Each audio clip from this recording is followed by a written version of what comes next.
Assalamualaikum warahmatullahi wabarakatuh dan selamat pagi pendengar dan juga pemirsa. Bersama dengan saya Fitriani Rahman yang menemani dari lantai 4 Bank Indonesia Sulawesi Selatan. Kita akan berbincang tentang digitalisasi UMKM.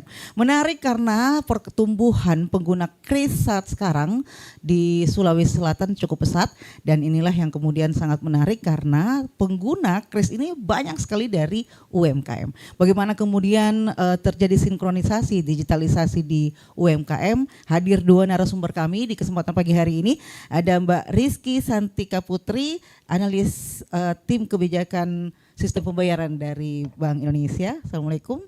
Selamat pagi. Ya, dan ada Muhammad Ridwan, CEO Dainichi ya. Ini UMKM kita. Ya. Baik, saya manggilnya Mbak Kiki dan juga Bung Wawan ya. Begitu ya. Kita harus sepakat dulu nih manggilnya ya supaya enak nih ya. Oke, Mbak Kiki, ini kan seperti saya sampaikan tadi bahwa kita mengawalinya dengan satu hal yang menarik, melihat perkembangan kris yang luar biasa ya, sehingga ternyata kelihatan bahwa masyarakat kita ini akhirnya juga punya tingkat literasi semakin bagus ya dengan adanya target-target digital, karena memang nggak bisa lagi kita keluar dari itu ya saat ini. Ini kayaknya zamannya malah jadi kuno ya kayaknya kalau kita jadinya harus menggunakan cash terus. Nah, bagaimana kemudian sekarang kalau kita melihat potensi yang ada Mbak Kiki tentang apa yang kita ketahui bahwa Bank Indonesia sendiri itu sebenarnya mengembangkan produk kris ini. Mungkin bisa dijelaskan, silakan. Oke, terima kasih Bu Fitri. Selamat pagi Bapak Ibu pendengar semuanya. Mungkin sebelum saya menjelaskan lebih lanjut tentang kris, kita berkenalan dulu. Dan sebelumnya izinkan saya mensosialisasikan bagaimana cara menyebut kris ini. Karena di lapangan banyak sekali masyarakat ditemukan itu bacanya QRIS atau kris. Jadi kris ini kita baca kris seperti kita menyebutkan senjata khas tradisional Indonesia, kris tapi tanpa jadi kris. Jadi kris ini adalah Quick Response Code Indonesian Standard, yaitu QR Code yang ditetapkan oleh Bank Indonesia untuk transaksi pembayaran digital, baik yang bisa digunakan menggunakan aplikasi perbankan atau mobile banking ataupun dompet digital e-wallet seperti Shopee, Dana, Link dan segala macamnya. Jadi memang kris ini semangatnya untuk mempermudah transaksi, kemudian supaya lebih mempercepat juga, terus juga yang jelas handal, karena kris ini ada slogannya kita cememuah, jadi transaksinya itu cepat, murah, aman, dan handal, mudah dan handal. Jadi apa itu cepat? Karena penggunaan kris ini tidak membutuhkan waktu yang lama ya. Jadi kita tidak perlu masuk nomor rekeningnya gitu ya Bu ya, langsung aja. Kemudian mudah karena hanya bisa menggunakan smartphone gitu ya atau device gitu, langsung kita terkoneksi. Yang penting terkoneksi sama internet dan juga aplikasi pembayarannya itu baik mobile banking maupun e-wallet. Terus kemudian murah karena biaya transaksinya ini relatif murah Bu. Bahkan untuk transaksi tertentu dia 0%. Tapi nanti saya jelaskan ada yang MDR-nya berapa persen untuk masing-masing transaksi bisa berbeda. Kemudian juga aman karena diawasi Bank Indonesia. Handal karena memang sudah terbukti, teruji. Ini adalah transaksi pembayaran digital yang terkini dan lebih baik dan efisien yang diawasi oleh Bank Indonesia. Itu saja Bu. Yang menarik juga ya karena biasanya orang mengatakan bahwa ketika munculnya kris sekarang ini lebih aman. Jadi yang suka nilep uang cash kayaknya terkendala ya untuk melakukan tindakan seperti itu lagi dengan adanya kris ini. Nah, apakah ini bisa digunakan untuk semua jenis usaha, Mbak? Iya betul Bu, mungkin menyinggung tadi memang lebih handal, apalagi kan kalau ada isu uang palsu gitu ya yang kemarin tidak kan lagi trending lagi heboh tuh. ya, waktu itu kita setahun lalu ya Bu ya, akhir tahun lalu. Nah ini kris ini cepat, apalagi kalau dulu kita kalau mau belanja transaksi itu kan harus nggak ada kembalian, bayar pakai permen, dengan kris nggak, jadi kayak mau Rp1 pun kita bisa bayar. Nah apakah kris ini bisa digunakan untuk pelaku usaha? Ya karena kris ini kan memang kita ini terintegrasi ya dan memang memungkinkan untuk semua jenis usaha, baik usaha besar, usaha kecil maupun mikro ya, menengah dan juga mikro. Karena mungkin sedikit penjelasan ya Bu ya, kris ini ada 3 jenis sebenarnya yang supaya Bapak Ibu lebih tahu juga. Yang pertama ada CPM atau Customer Presented Mode.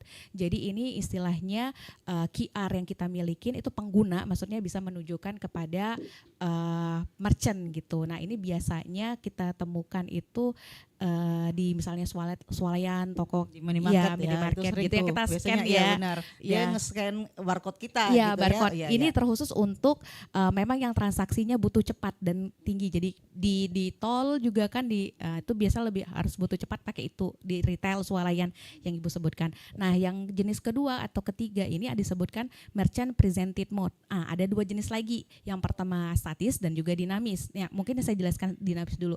Kalau dinamis itu mungkin memerlukan ediksi gitu kan. Jadi karena dimonitor, jadi berapa transaksinya tiap pengguna itu akan beda-beda. Nah, tergantung transaksinya. Misalnya Ibu beli belanja di toko A gitu ya atau di usaha A 100.000 ya nanti akan kelihatan transaksi 100.000. Nah, itu memang butuhkan edisi gitu atau monitor.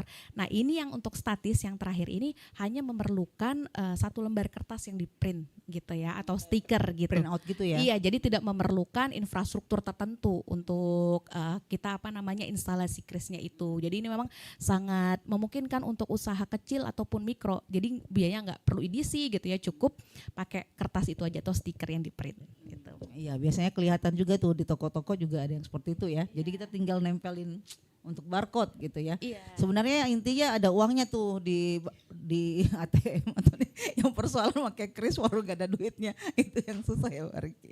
Nah, kita ke Bung Wawan. Bung Wawan, nih sebagai pelaku UMKM ya. Jadi saya pengen tahu sebenarnya UMKM-nya ini bergerak di produk apa sih? Ya, bismillahirrahmanirrahim. Ya. Perkenalkan, nama saya Muhammad Ridwan. Saat sekarang ini saya sedang diamanahkan untuk jalankan 2 brand. Brand pertama itu brand F&B, bergerak di bidang kuliner, coffee shop, namanya Cusi Prime.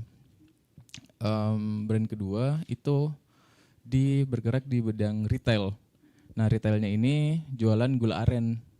Jadi gula aren bubuk, gula aren cair, sama gula aren batok. Namanya Denichi. Seperti itu, Kak. Fokusnya. Jadi semuanya sebenarnya di kuliner sih sebenarnya. Betul. Semua ya. Betul, F&B. Ingat ya ada coffee shopnya nih. Hati-hati, ini minum kopi tuh semua tuh. Nah, kalau penggunaan kris sendiri dikenalkan sama siapa sih?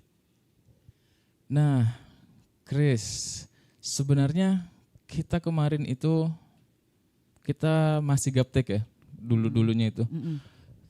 Yang perkenalkan kita dengan Chris itu customer. Jadi customernya sebenarnya minta. Saya mau bayar ini mana ini begitu ya? Iya, betul. Ya, Oke. Jadi customernya itu nggak marah-marah juga, tapi ya lebih ke kok nggak mudah ya caranya untuk bertransaksi tanpa kris ini.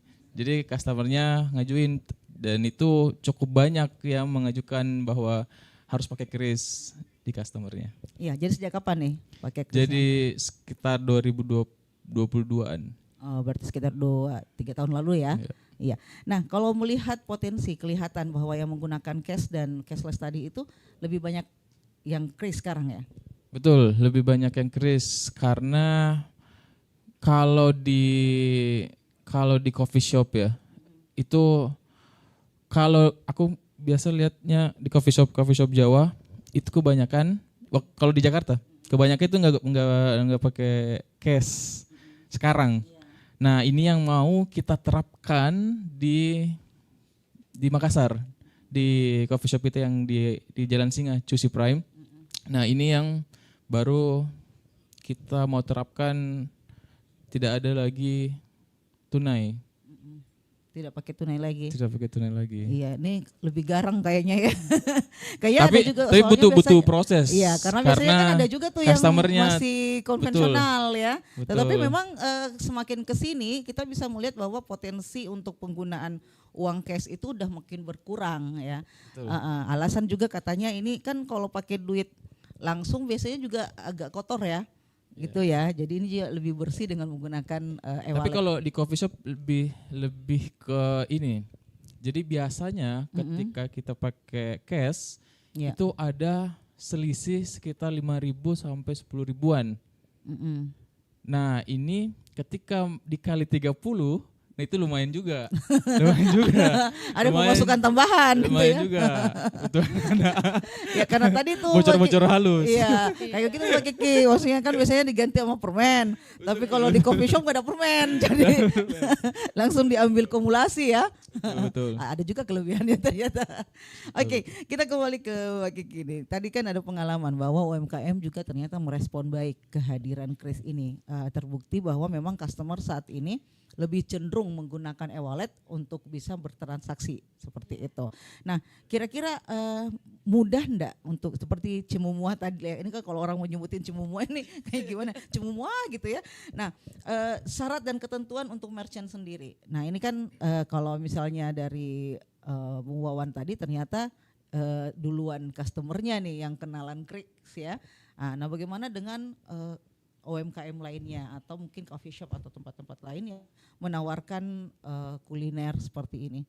Apakah mudah gitu? Untuk bisa pakai Krisnya ya, ini Kris. sangat mudah Bu. Yang jelas harus punya usaha kan udah jelas itu. Iya. Yang kedua itu mendaftar ke PJSP, kita menyebutnya Penyelenggara Jasa Sistem Pembayaran gitu ya, baik itu bisa perbankan juga ataupun misalnya e-wallet gitu. Terus nanti akan ada melengkapi dokumen-dokumen yang diminta oleh misalnya bank gitu ya, itu kayak NPWP, KTP ataupun terkait informasi. Nanti tinggal menunggu proses pendaftaran. Jadi ada beberapa PJP itu yang memang menyediakan pendaftaran secara online gitu. Jadi nanti bisa sambil menunggu verifikasi terkait ID yang bersangkutan yang calon merchant ini untuk menggunakan Kris. Kemudian juga nanti akan dikeluarkan ID si Krisnya ini. Jadi yang jelas itu gampang sekali Bu, kalau mau lebih gampang ya ini intinya adalah harus punya account rekening atau bank gitu atau PJP-nya juga atau yang tadi e-wallet, nanti datangin aja langsung. Yang jelas PJSP yang itu harus yang berizin dan terdaftar dan berizin oleh Bank Indonesia sih. Gitu. Langsung datangin aja kalau misalnya mau buka di bank, yang jelas punya account banknya, daftar gitu gimana Langsung cara langsung. Dan bawa dokumen-dokumennya gitu kan. Iya. Ini usahanya apa gitu kan, NPWP, KTP, ya seperti itu gitu. Ya, seperti sekarang ini kan lagi rame juga nih perbincangan kita karena kebiasaan sudah pakai handphone untuk bayar-bayar gitu ya. Akhirnya duit-duit kecil itu juga mulai berkurang juga tuh. Nah, parkiran, ini sudah mulai lagi nih bilang, kenapa enggak sekalian tukang parkir juga pakai Kris? Memungkinkan enggak gitu loh Mbak Kiki? Karena soalnya itu digantungin sini aja, jadi kan tinggal bayar gitu. Kalau parkiran di Indomaret gitu ya Bu ya, misalnya kayak atau di Iya, parkiran umum lah ya. Kalau parking pasti boleh lah ya, tapi kalau misalnya di parkir sejauh ini masih menggunakan e-money ya, maksudnya uang elektronik, e-money punya uang elektronik gitu. Kalau misalnya kita di mall-mall gitu ya, karena sejauh ini masih ya mungkin ke depannya semoga ada pakai Kris gitu. Kalau yang untuk pribadi yang gitu ya, yang tidak konvensional ya monggo aja gitu. Yang jelas harus punya akunnya dulu kan. Karena udah diusulin boleh sama rata-rata jadi kita orang ya.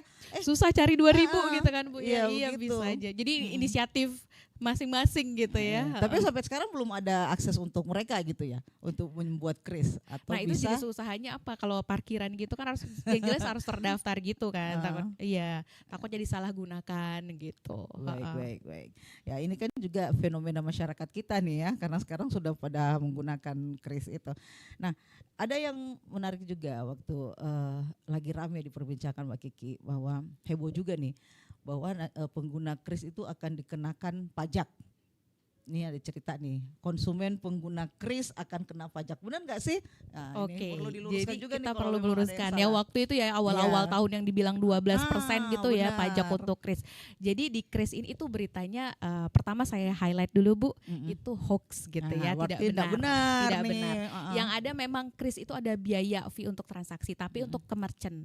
Jadi biayanya sangat murah Bu untuk usaha kecil gitu ya, usaha mikro usaha mikro itu sampai dengan transaksi 500.000 itu biayanya adalah 0%. Ketika lebih dari 500.000 itu biayanya 0,3% dari transaksinya. Usaha kecil 0,7%, pendidikan 0,6%, kemudian kalau misalnya kita ke SPBU gitu ya atau bayar gitu itu cuma 0,4%. Nah, ada yang transaksinya tuh 0% seperti bansos gitu ya. Untuk pengurusan pajak, paspor itu 0%. Nah, ini memang sangat relatif sangat murah, Bu. Nah, ini semuanya kita menyebutnya ini MDR, merchant discount rate. Jadi yang memang rate ataupun biaya fee yang dikenakan untuk merchant. Jadi kalau untuk pengguna tidak ada sama sekali gitu. Kalaupun kita sebagai pengguna gitu ya mau kris biasanya top up digital gitu ya, misalnya top up 100.000, 200.000. Nah itu biayanya memang ke top upnya, bukan untuk ke pembiayaan krisnya gitu. Jadi beritanya hoax. Nah, jangan takut kan selama ini misalnya pelaku usaha tuh saya sering mendengar wah kita kena 0,3% nih, lebih dari 500.000. Bahkan ini sejak 1 Maret 2022 ya kalau nggak salah, sebelumnya itu transaksi sampai dengan 100.000. Kemudian dievaluasi ternyata ya kita top upnya sampai 500.000 nih Bu, baru dikenalkan 0,3%. Nah, jangan takut ini kalau dibilang wah ini kena biaya gitu ya, walaupun 0 sekian persen, jangan takut. Ini sebagai pelaku usaha, karena kan ketika kita mendaftarkan punya kris gitu ya ke perbankan, nanti usahanya kan dicatat berapa transaksi yang masuk dan keluar, itu otomatis ngelink ke perbankan. Nah ini akan sebagai acuan perbankan, misalnya Bapak Ibu pelaku usaha mau mengajukan kredit gitu ataupun top up kredit, jadi itu ada kelebihannya. Jadi jangan cuma dianggap sebagai fee-nya gitu, walaupun sangat amat kecil gitu ya Bu, tapi ada kelebihan-kelebihan lainnya gitu. Iya. Tapi wajar lah ya, karena kan namanya sistem, pastinya kan juga butuh diperawatan ya, merawat sistem ini tidak serta-merta gitu ya. Jadi memang ada hal-hal yang masih positif lah ya dengan nilai yang sangat low price seperti itu gitu ya. Baik, kita ke Bung Wawan. Bung Wawan tadi kan sudah ada pengalaman bahwa menggunakan kris. Perkembangan sampai saat ini dengan usaha gula arennya gitu. Ini kan kalau datang orang pakai kris. Pernah enggak Bung Wawan sendiri gitu yang belanja menggunakan kris gitu untuk misalnya ngambil bahan mentahnya nih, barang-barang yang mau dipakai, belanjanya pakai kris juga enggak? Sejauh ini itu ada beberapa mitra. Jadi kalau jadi kalau di Gula Aren itu kita kebanyakan mitranya itu kan petani. Jadi itu. Jadi petani ini belum punya akses untuk krisnya ini, karena mungkin ya rumahnya petani kan jauh dari kota. Mungkin itu kendalanya. Tapi di beberapa mitra seperti Jergen, Kardus itu kita biasanya pakai kris. Jadi tinggal kris mitranya di foto. Terus kita kasih masuk ke M-Banking, nah kita bertransaksi lewat situ. Iya, langsung otomatis ya. Jadi tidak mesti harus berhadapan gini baru kris betul, ya. Betul, ini canggih juga sekarang ya. Ya, seperti tadi saya sampaikan Mbak Kiki, memang perkembangan dan pertumbuhan yang kita bisa lihat di penggunaan kris ini banyak di kota-kota gitu ya. Nah ini mungkin yang masih perlu ada literasi di daerah. Apalagi tadi seperti para petani ya, petani kita yang tentunya sebenarnya punya potensi besar nih untuk bisa menggunakan ini, karena bisa saja mereka punya oplah yang besar untuk bisa diekspor misalnya, dan orang sudah agak sulit begitu bisa dengan kris. Kira-kira kedepannya gimana Mbak Kiki untuk mengantisipasi hal seperti ini? Ke depan yang jelas kita supaya masyarakat ini tetap aware dan semakin meluas gitu ya penggunaan kris, yang jelas kita sosialisasi dan edukasi gitu. Apalagi sekarang itu lebih 60% penduduk Indonesia itu adalah milenial dan Gen Y kan ya gitu. Bahkan sekarang udah Gen Alpha gitu. Jadi istilahnya itu digital savvy gitu bahasa Bugisnya ya, sangat melek smartphone, dan semua orang itu kan udah pasti punya handphone gitu kan. Sekali klik gitu bisa pembayar. Jadi yang jelas kita sosialisasi, edukasi. Sosialisasi itu tidak hanya untuk mensosialisasikan ini loh produk kris, tapi kita sosialisasikan bagaimana cara aman gitu ya menggunakan kris. Jangan takut baik sebagai pengguna maupun merchant gitu sih Bu. Yang jelas sosialisasi baik sosialisasi produk maupun sosialisasi perlindungan konsumennya. Itu sih yang paling penting. Sebenarnya yang paling ujung itu tuh. Jadi konsumen juga merasa nyaman gitu ya untuk bisa menggunakan kris. Nah kira-kira nih kita mau cerita dulu sama Bung Wawan, pengalaman. Cerita dong Bung Wawan, pengalaman menggunakan kris di tempat Bung Wawan ini. Selain tadi ya sudah ditegur duluan sama konsumen ya. Akhirnya kepikiran deh gitu ya untuk bikin kris. Kira-kira seperti apa yang dialami sampai saat ini? Ya, cerita yang paling menyedihkan ya, supaya bagus ini ceritanya. Jadi kita pernah bertransaksi cash. Jadi cashnya itu ke customer. Jadi kita kirim gula ke customer, ke coffee shop untuk kan gula aren untuk peruntukan coffee shop. Untuk kopi gula aren. Ya, untuk kopi gula aren. Okay. Nah kita si uangnya ini kan ada sales datang, antarkan gula ke coffee shop. Terus si sales itu ambil Dananya. uangnya, Ya, benar. uang cashnya. Nah, si sales ini itu tidak memberikan uang cashnya ke kasir. Jadi fraud. Jadi Dibawa fraud. keluar. Diambil. Jadi kan itu banyak customer tuh, diambil satu sampai nilainya itu ada 20 jutaan. Diambil itu satu-satu. Dia nyaman ya waktu itu Ya. karena nggak pernah ketahuan ya Nggak begitu. ketahuan. Ya. Setelah dicek sama finance, wah ternyata ada yang miss nih. Ada yang ganjil. Nah, waktu itu kita tindak lanjuti dan kita dapat bahwa si sales yang ngambil. Nah, semenjak itu sistemnya kita rubah. Jadi customer itu tidak lagi memberikan uang secara cash. Ya. Tetapi kami memberikan metode-metode pembayaran secara transfer atau QRIS. Nah, dari situ tindakan fraud ini sampai sekarang belum lagi muncul. Belum Jangan muncul ya. terdapatkan lagi. Jadi belum terdeteksi Jangan lagi. muncul gitu Jangan ya. muncul. Semoga Nanti sistemnya rugi ini lagi. sistemnya sudah bagus. Oke, jadi memang Alhamdulillah. hidup di dunia digital sekarang ya, diantaranya adalah sistem transfer tadi. Yang penting nomor rekeningnya jelas nih, jangan sampai juga yang kebobolan itu gara-gara nomor rekening yang salah gitu ya. Akhirnya tujuannya berbeda begitu. Tapi sampai saat ini ketika melihat perkembangan yang ada, tadi kan dikatakan bahwa coffee shop ataupun usaha gula aren ini ternyata sudah semakin kesini itu adalah menggunakan transaksi digital. Nah, bagaimana ketersediaan dana cash? Kan ada juga nih masyarakat yang masih konvensional yang menggunakan cash. Apakah sudah tetap ada disediakan di coffee shopnya atau gimana? Nah, kalau di coffee shop ini sementara dilemanya kita kalau di bagian coffee shop ya, kalau di cerita Cusi Prime ya. Nah, dilemanya kita itu ya begitu. Kita mau kurangin tindak fraud di sistem manajemen coffee shop, tapi di sisi lain perlu edukasi dulu sama customernya. Jadi perlahan-perlahan lah. Jadi mungkin 1-2 tahun baru bisa digarap maksimal Seperti itu ya. pakai QRIS-nya. Iya, tapi setidaknya untuk saat ini aman ya, karena anak-anak muda yang rata-rata ke coffee shop ya. Alhamdulillah. Alhamdulillah. Yang tua-tua kemana? Warung kopi.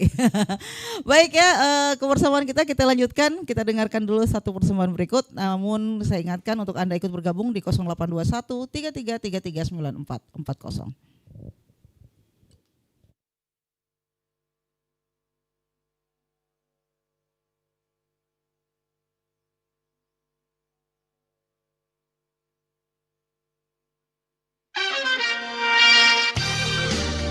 Makassar siang ini.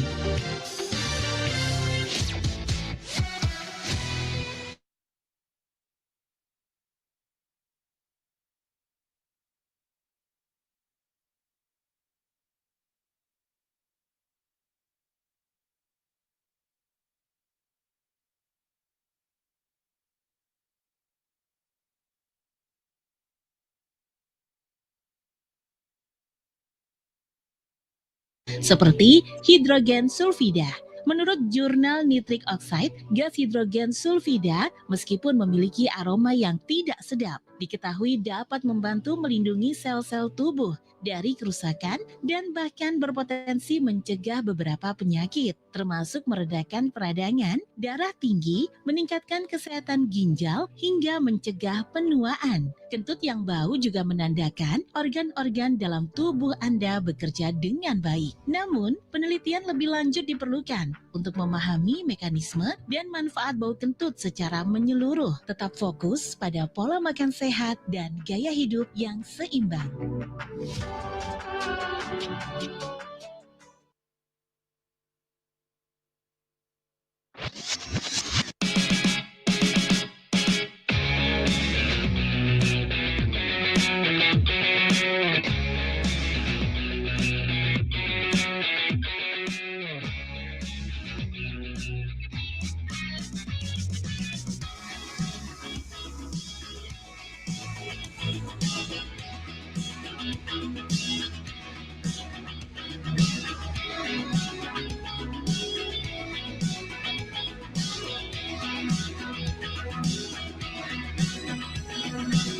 cahaya sinar di matamu, indah tebarkan cinta, semerbak kasihmu, lulukan relung hitam.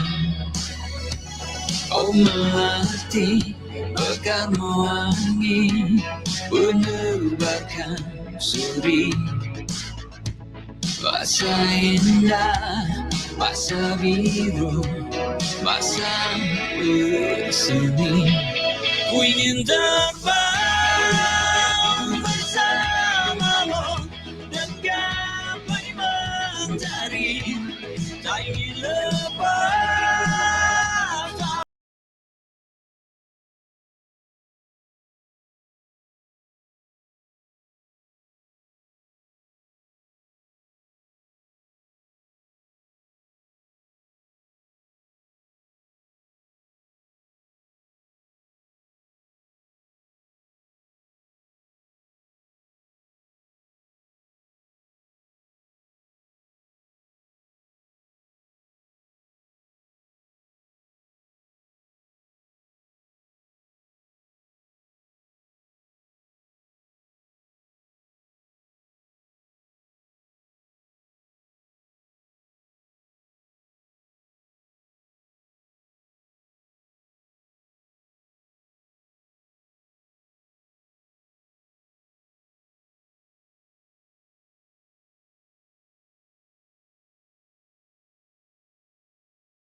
Kanal informasi dan inspirasi Terus Satu. Baik pendengar, pemirsa, kembali lagi kita berbincang tentang digitalisasi UMKM. Masih bersama dengan dua narasumber saya, ada Mbak Kiki dan juga Bung Wawan. Nah, tadi kita sudah mendengarkan cukup panjang lebar ya pemahaman kita tentang penggunaan kris ini sendiri, dan juga isu-isu yang mencuat tentang kris ya. Terjawab sudah bahwa jangan khawatir sebagai konsumen pengguna, tidak ada pemberian pajak 12% yang dikhawatirkan seperti sebelumnya. Dan tadi juga Bung Wawan sudah menyatakan bahwa ada plus minus juga ya penggunaan uang cash ya, sampai ada fraud tadi. Nah mungkin ini kita akan langsung ke Mbak Kiki, gimana nih, ada pengalamannya Bung Wawan soal fraud tadi? Kira-kira Fraud yang pakai cash ya. Iya, itu cash. memang salah satu kelebihan kris gitu kan, memang nggak cuma di pelaku usaha tapi juga di pendapatan negara ya, kayak belanja pendapatan daerah gitu, ketika ada pembayaran ataupun transaksi non tunai memang lebih masuk ke kas negara ketimbang adanya cash kan. Kita ibaratnya bisa nilep lah tanda kutip gitu kan. Nah, tapi yang perlu diperhatikan ini Bu, nanti kasusnya kan sejauh ini pakai kris aman, tapi yang jelas baik sebagai pengguna maupun pelaku usaha perhatikan juga kayak QR code-nya itu memang benar namanya gitu. Jangan sampai misalnya di usahanya Mas Wawan gitu nanti ada oknum gitu ya mengganti QR code-nya dengan account atau rekening yang lain gitu. Jadi uangnya tidak masuk ke rekeningnya usahanya Mas Wawan atau Bapak Ibu gitu. Nah, karena ini sempat kejadian gitu. Ini di masjid bahkan ya.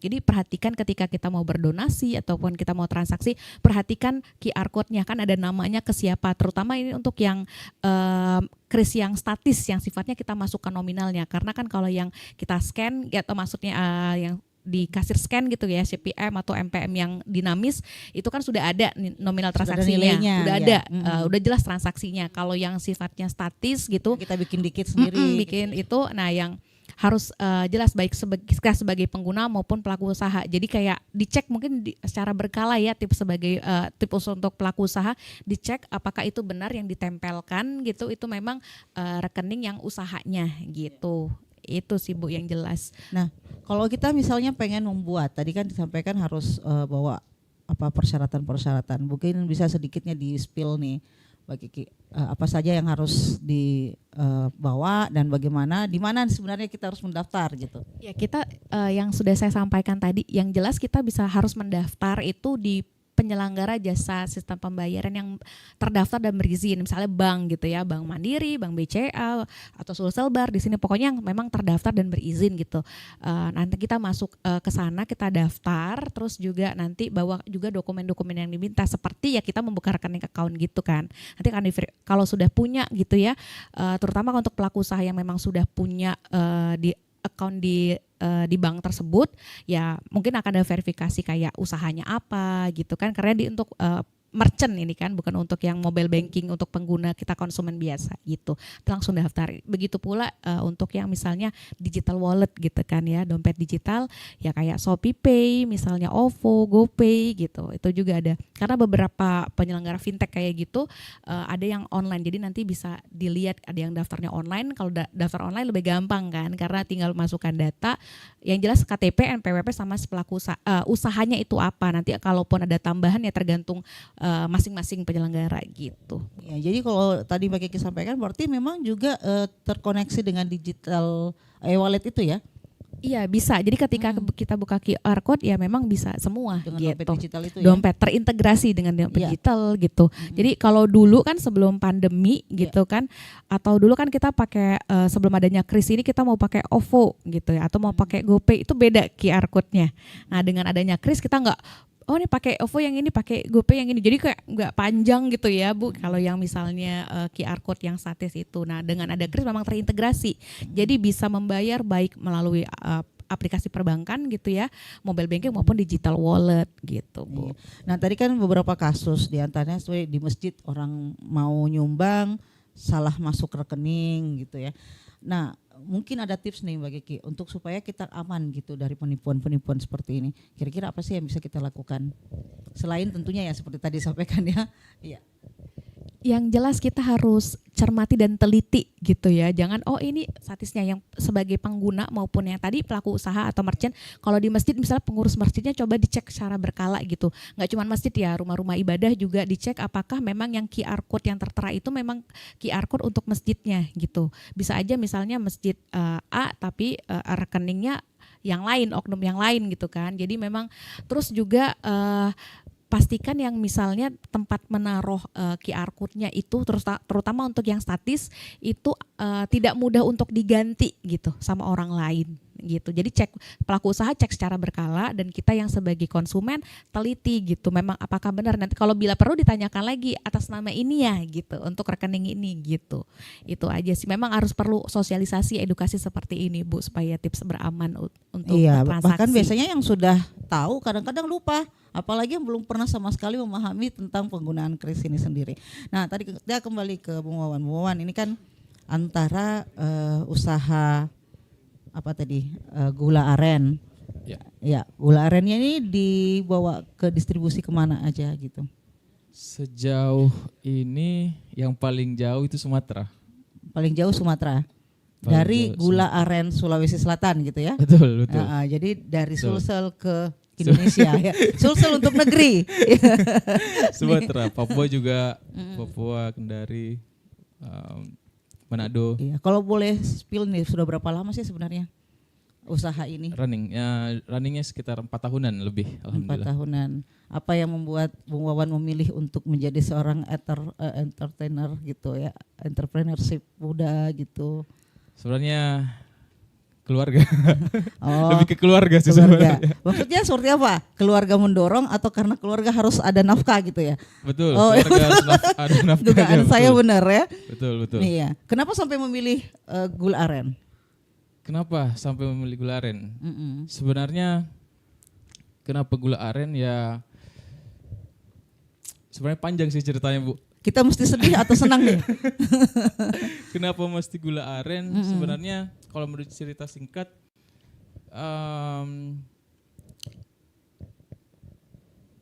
panjang sih. Jadi Kayaknya menghela nafas itu ada sedih juga ya. Ada Ini sedihnya, tantangan hidup ada nih. sukanya.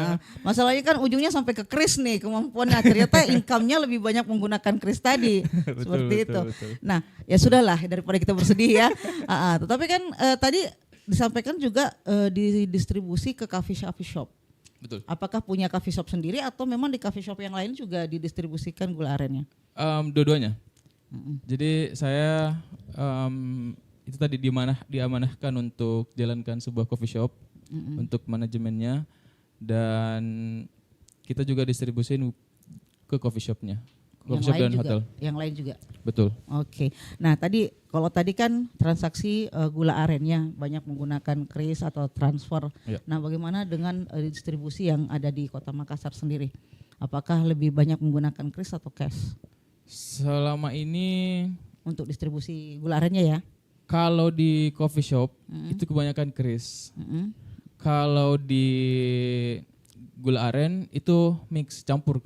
Jadi campurnya itu kita ada transfer, ada kris juga, seperti itu. Bu. Masih ada cash juga. Masih ada cash juga. Tapi belum fraud lagi ya? Jangan ya? Jangan. Oh, jangan. Meskipun tadi sudah ada hitung-hitungannya, kelebihan cashnya itu adalah ada kelebihan duit, nggak bisa diakumulasi aja ya, nggak jadi permen gitu ya. Betul. Oke, ini Bu Wawan, kalau melihat potensi yang ada saat ini, merasa nyaman di penggunaan kris atau penggunaan dana cash?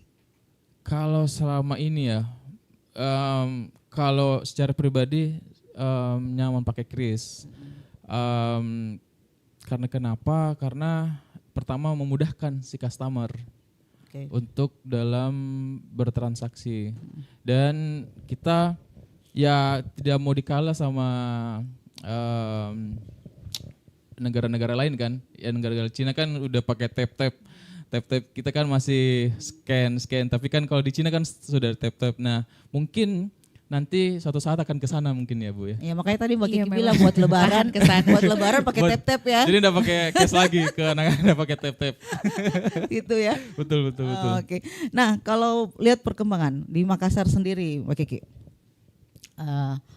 Kira-kira tinggal berapa persen yang belum menggunakan kris kalau sepengetahuan dari Bank Indonesia untuk Kota Makassar deh, kita nggak cerita tempat lain. Kota Makassar, kalau Kota Makassar dibandingkan kabupaten kota yang lain itu sudah banyak ya Bu. Mungkin persentasenya saya ada data detailnya gitu ya. Yang jelas Makassar memang paling banyak penggunaan krisnya. Nah kita dari Bank Indonesia sudah mulai mengarahkan sosialisasinya itu nggak di Makassar lagi, karena Makassar udah banyak gitu ya. Sudah dianggap sudah mapan ya. Sudah Makassar mapan, kita sudah udah tahu gitu penggunaan kris, mungkin ke kabupaten kota yang lain gitu, itu udah mulai kita gaungkan gitu penggunaan krisnya itu, terutama kan biar dimanapun yang penting kita sudah terhubung kan dengan internet itu gampang. Bahkan kan kalau saya lihat ada konten kreator juga, nggak cuma di Makassar ya, ada yang di misalnya Palopo saya lihat kan gitu, di Luwu Timur juga ada gitu. Jadi otomatis itu sangat market untuk penggunaan kris juga kan gitu, misal untuk endorse atau segala macam. Karena sebagai informasi, kris ini penggunaannya sampai dengan 10 juta nominal, dari Rp1 sampai 10 juta gitu. Ketika lebih dari 10 juta ya transfer, mungkin ke depan ya mungkin dievaluasi biar lebih ini, karena kan kris ini sebenarnya transaksi yang memang memudahkan aja gitu, yang retail kebanyakan gitu. Mungkin kalau yang nominalnya udah lebih dari 10 juta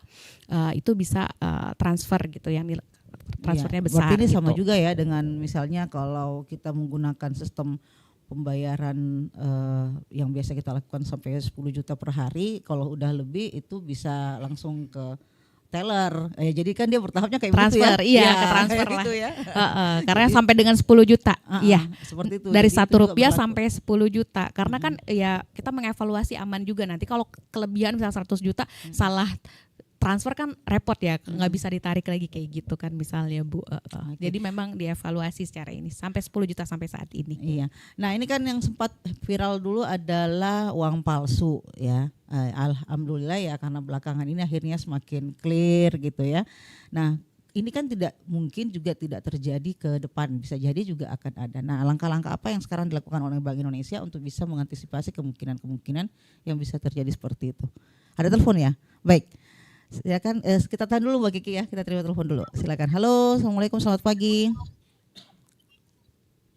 Waalaikumsalam warahmatullahi wabarakatuh. Iya, dengan siapa di mana Ki? Iwan. Pak Iwan. Iya. Iya, di mana Ki Pak Iwan? Silakan Ki. Di Maros. Oh iya, ini daerah sebelah. Pengguna kris Ki. Oh iya, silakan Ki Pak Iwan. Biasa pakai, tapi biasa juga tidak. Tergantung biasa kalau misalnya kris itu dipakai, kalau kadang kan ada yang memotong begitu, ada juga yang tidak. Nah, ini kan yang masih jadi pertanyaan loh, kenapa ini kadang kita pakai kris, ada biaya administrasinya, terkadang ada juga yang tidak menerapkan biaya administrasi. Jadi mungkin masyarakat terkadang bingung ini, kenapa ada yang pakai administrasi, kenapa ada yang tidak pakai administrasi. Nah, itu yang pertama. Nah, yang kedua, ini tentang bagaimana supaya masyarakat ini kan melek teknologi itu, terutama sektor UMKM. Dalam ini kan belum semua UMKM yang pakai kris ini, ya, karena belum semua mungkin yang melek teknologi, terutama mungkin yang berada di daerah-daerah. Nah, kalau mungkin di Makassar oke lah.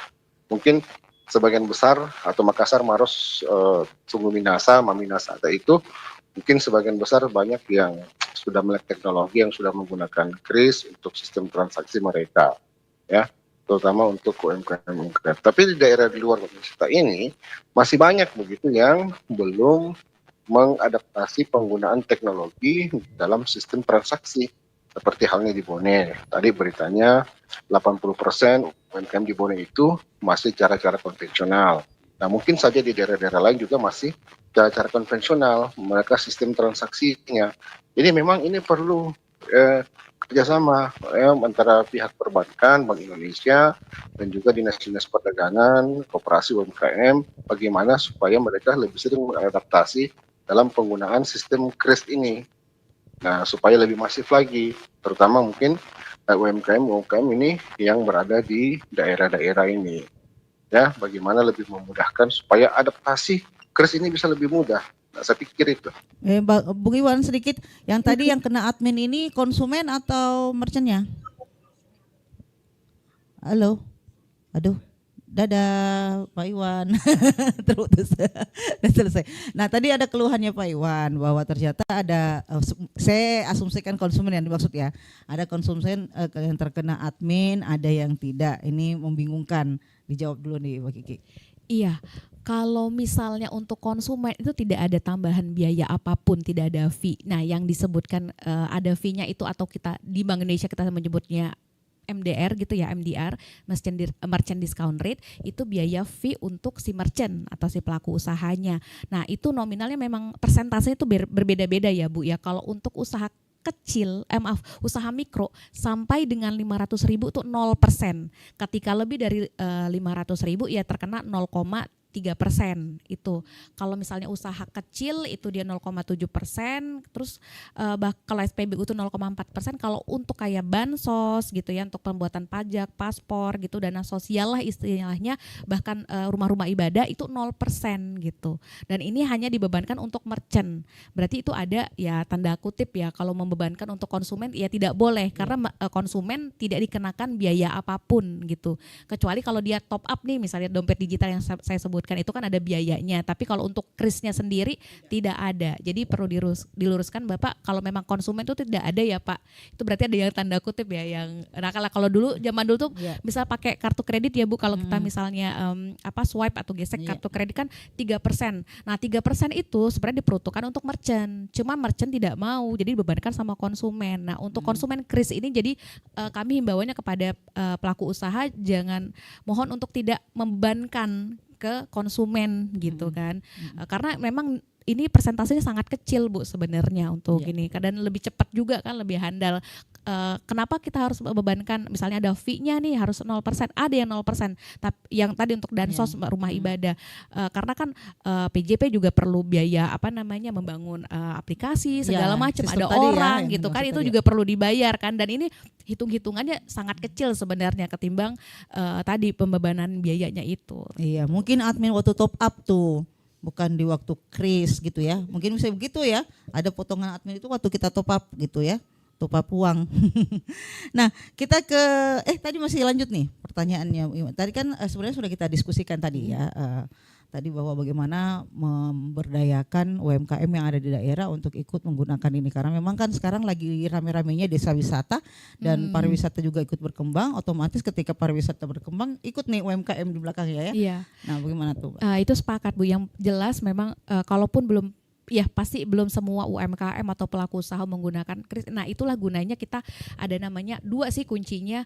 Yang pertama sosialisasi edukasi, dan kedua adalah itu kita kerjasama, dan itu tidak hanya dari Bank Indonesia tapi kita juga menggandeng perbankan juga, mitra-mitra misal pemerintah daerah ataupun ya tadi private kayak termasuk pelaku usahanya, kita gandeng semua. Ini memang butuh sinergi gitu dan kerjasama semua pihak, nggak hanya Bank Indonesia, nggak hanya perbankan, tapi seluruh ekosistem yang ada kita harus perlu rangkul bersama gitu. Itu Bu. Ya, baik. Bu Wawan, ini kan tadi disampaikan bahwa yang kena merchant ya, yang kena persentasenya, ngerasa dirugiin enggak dengan adanya pemberian itu? Jujur nih, jujur. Ya. Wajar ya, tergantung wajar. Ya Bu ya. Tergantung ya. Kalau misalnya di coffee shop ya kita lihat rata-rata range untuk bertransaksi satu customer itu di angka sekitar 80-an ribu per customer. Jadi kan nggak kena kan 0% kan. Nah ini berbeda ketika kalau di Denichi, di gula. Nah kalau di gula kan besar ya transaksinya besar, yang langsung beli banyak kan kita supplier, jadi harus beli ke prinsipal itu dalam jumlah banyak. Nah mungkin biasanya kita itu langsung transfer seperti itu. Gitu, ya. Oke. Jadi pada dasarnya sebenarnya tidak ada masalah ya. Resiko gitu ya. Betul. Jadi merchant ya. Betul. Iya, jangan ambil untung sendiri itu merchant katanya ya. Betul. Benar ya? Benar, dibenerin. Baik, kita di penghujung perbincangan, silakan Mbak Kiki. Mungkin ada yang ingin disampaikan untuk masyarakat kita supaya tingkat literasi keuangannya juga semakin tinggi dan tingkat penipuan terjauhkan gitu ya. Baik, silakan. Iya, terima kasih. Mungkin kata penutupnya itu dari kami, jangan takut pakai kris, mari Ki pakai kris. Dan yang jelas ini walaupun kita transaksi mudah gitu dan murah dan cepat dan andal gitu ya, yang jelas lebih bijak juga untuk bertransaksi gitu. Dan lihat juga antisipasi penipuan yang ada, yang tadi saya sebutkan sebelumnya, lebih teliti, lebih cermati untuk apakah ini merchantnya itu benar atau enggak gitu ya. Maksudnya untuk pembayaran QR code-nya, kemudian gunakan aplikasi pembayaran yang benar, dan antisipasi juga ketika ada link ataupun permintaan data pribadi yang mencurigakan. Jangan ini bagian dari perlindungan konsumen, jangan serta-merta memberikan data diri kita gitu kan untuk pihak-pihak yang tidak bertanggung jawab. Jadi itu mari kita pakai kris dan tetap cermati dan tetap cermati untuk penggunaan kris gitu. Itu. Baik, silakan Wawan di pojok perbincangan kita ada yang ingin disampaikan sebagai UMKM yang tentunya kesehariannya ini bertemu dengan customer. Siap. Kalau saya sih pakai kris karena ini yang membedakan sama kompetitor tak, dengan metode pembayaran yang memudahkan customer untuk bertransaksi, dan ini yang kasih beda dari kompetitor tak. Kita memudahkan customer tak untuk membayar, tetapi kalau kompetitor tak itu mungkin peribet untuk bertransaksi si customer tak. Jadi kalau saya untuk teman-teman UMKM ya pakai kris. Ya, dengan kondisi yang ada sekarang semakin berada di dunia digital, tentunya kita tidak akan bisa mampu untuk menghalau kondisi yang hadir hari ini. Adaptasi harus dilakukan untuk bisa tetap safety dan nyaman di posisi ini. Untuk mendapatkan keuntungan besar pasti harus ikut dengan adaptasi ini. Nah, sekarang untuk UMKM silahkan beradaptasi menggunakan kris, memudahkan pelayanan dan memberikan kenyamanan buat customer. Saya Fitriani Rahman, wassalamualaikum warahmatullahi wabarakatuh.